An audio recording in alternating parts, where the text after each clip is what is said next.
I want everybody here who's watching this, I consider this a matter of social responsibility. I want you to pull up a chair and eliminate all the distractions, because I'm going to speak to each and every one of you as if you were my son or a student or someone I'm trying to mentor. I'm going to imagine that all of you know nothing, and we're talking from the complete ground up how to become the best versions of yourself. Because manhood is exceptionally hard and life is hard. But how you shape yourself will determine how hard it is for you and how miserable it will be. As a man, there is no easy life. If you're looking for an easy life, you should have been a girl. Your life is not about being easy. Your life is not about being happy. Your life is always going to be difficult. All of the pain you feel, all of the sadness you feel, you're supposed to feel as a man, and you have two effective binary choices. You either go through the suffering and go through the trauma and go through the hardship it takes to be a man of value, or you suffer eternity as a nobody. And being invisible, I would argue, is almost worse. You can have a very stress-free life if you work in Starbucks. You don't care about the Starbucks once you clock off. You go home, you play video games, and you exist until you die. That's stress-free, but you have to suffer being a nobody. Alternatively, you can go out there into the world, try and implement your mark on the world, work hard, try to get rich, more money, more problems.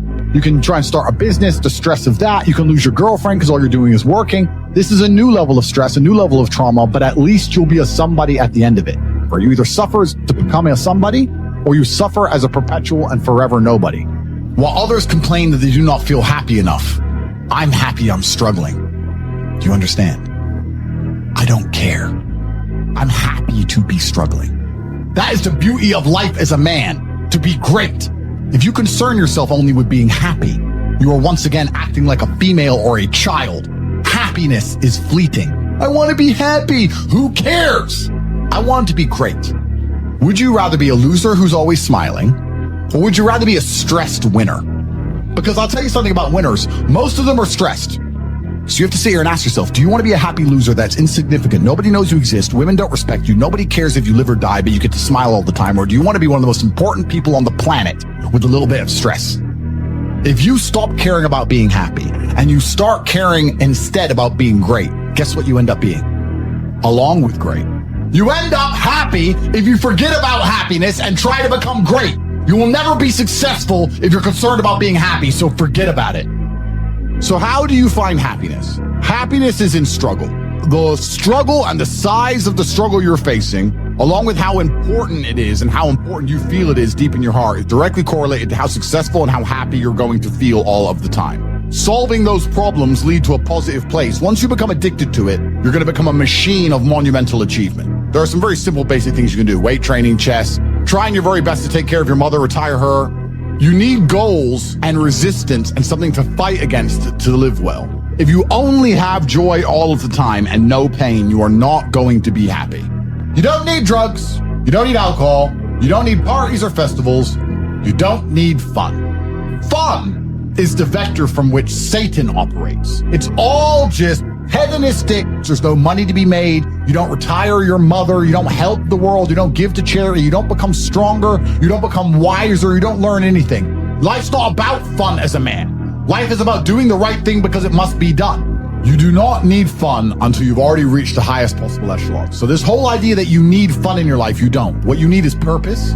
You need discipline. You need things to do which are going to benefit you and the others around you.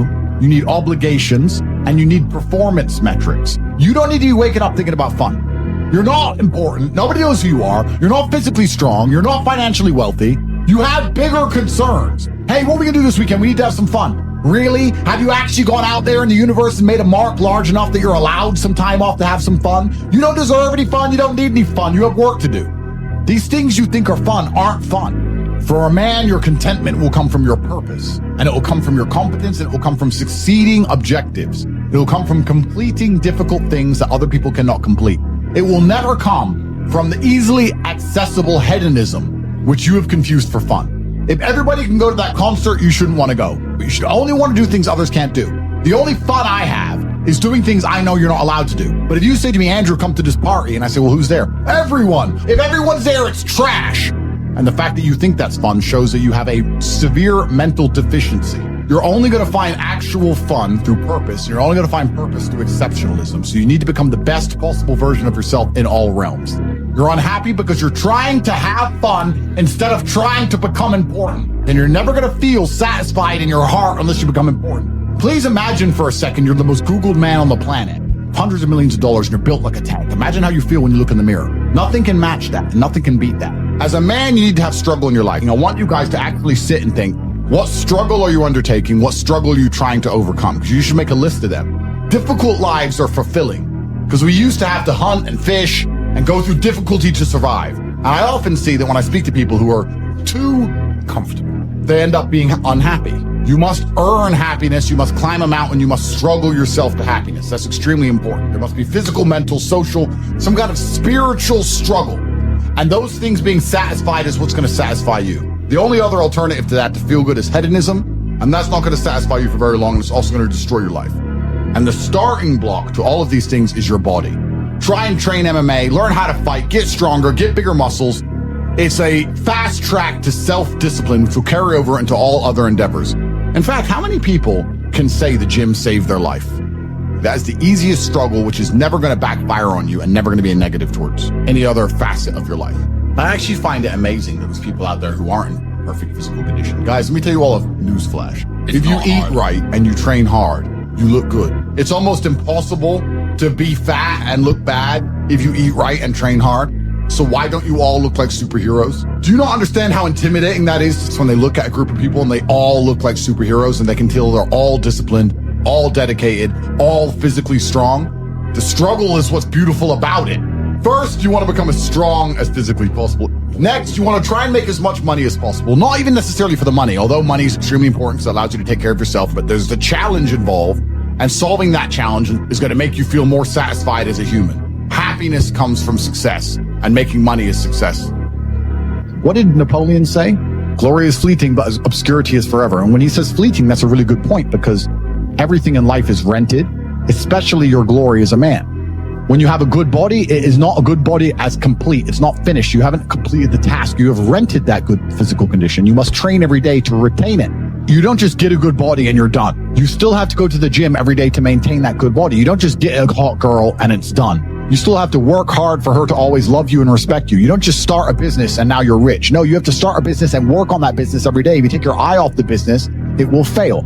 Everything in life is rented. So when he says glory is fleeting, he's also absolutely not correct. You have to constantly and endlessly work for it and make sure that you never stop.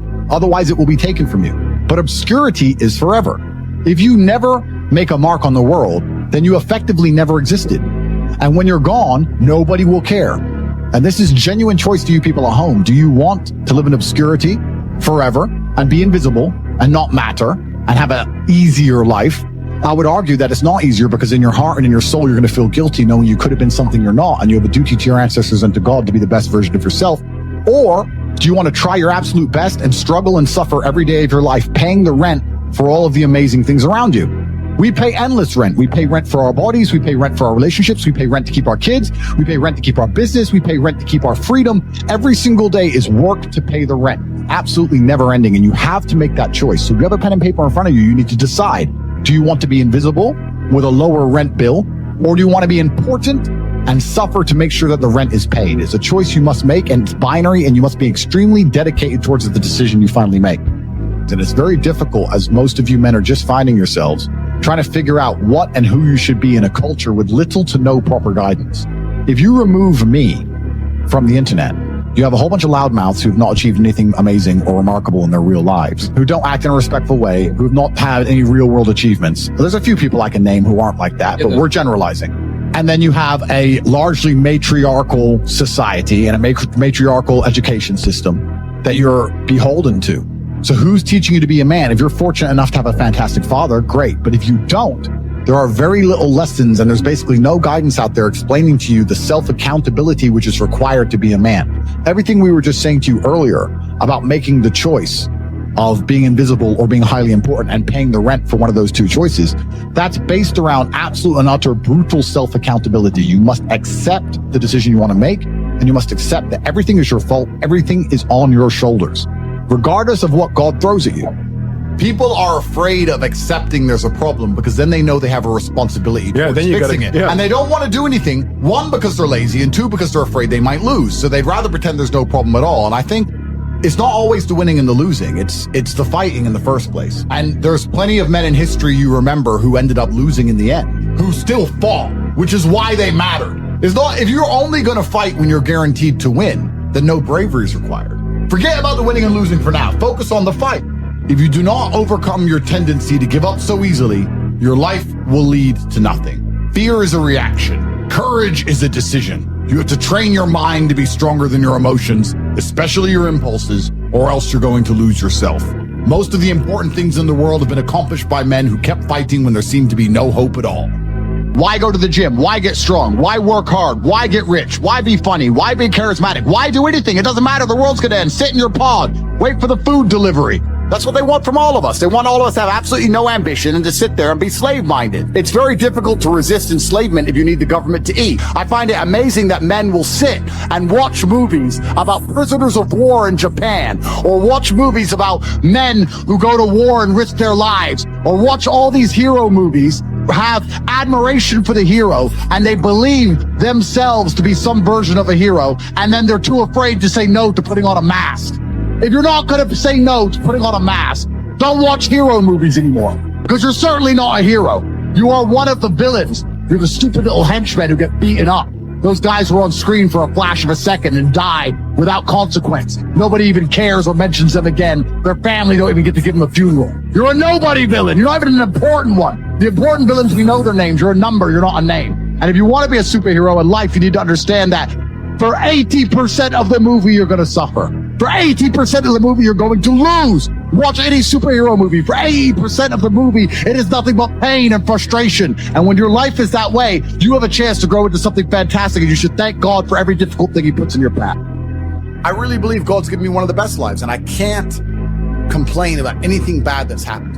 It's all been fantastic. I'm truly thankful for all. Thank you, God, for that difficult time. I think if a couple bad things happen to you, you should be intelligent enough to realize that eventually you're going to get over it, and you're going to learn an important lesson. It's going to change you in the correct direction, and Allah is the best of planners, and he knows what you need to learn. I think that as humans, especially as men, we only learn the hard way anyway. There's no easy way to learn a lesson. You have to learn the hard way. So God gives us lessons via difficulty. He thinks you need to learn this about yourself or this about other people. So I'm going to give you a difficult time so you can learn your lesson. Because if I told you, if I just said, hey, Andrew, this is how the world works, you go, yeah. When you feel it, my fight coach used to say, you have to feel it to believe it. So God will give you a difficult time so you learn your lessons. And the lessons are very important for you to be the person who you need to be in this life. He's the best of planners, and I'm thankful for all the lessons he's given me. He's bestowed knowledge upon me.